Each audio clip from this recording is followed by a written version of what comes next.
पंजाब के मुतादिद अजला में तैनात सेशन जजेस को तब्दील कर दिया गया। जिन्ना हाउस हमला केस की समाअत करने वाले जज के साथ साथ परवेज़ इलाही और मुनिस इलाही के मुकदमात की समाअत करने वाले जज को भी तब्दील कर दिया गया। लाहौर हाई कोर्ट के चीफ जस्टिस अमीर भट्टी की मंजूरी के बाद जारी अहकामात के मुताबिक लाहौर हाई कोर्ट के रजिस्ट्रार इरफान अहमद सईद समेत 53 डिस्ट्रिक्ट एंड सेशन जजेस को तब्दील कर दिया गया है। इरफान अहमद सईद को डिस्ट्रिक्ट एंड सेशन जज मुल्तान तैनात करने के अहकामात जारी किए गए हैं।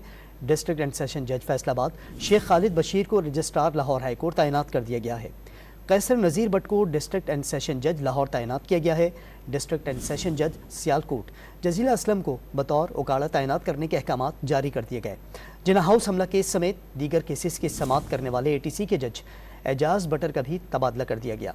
जज एजाज अहमद बटर को लाहौर हाई कोर्ट में रिपोर्ट करने की हिदायत की गई है, जबकि परवेज़ इलाही और मुनिस इलाही के खिलाफ FIA केसेस की समाअत करने वाले जज बख्त फ़खर बहजाद का भी तबादला कर दिया गया।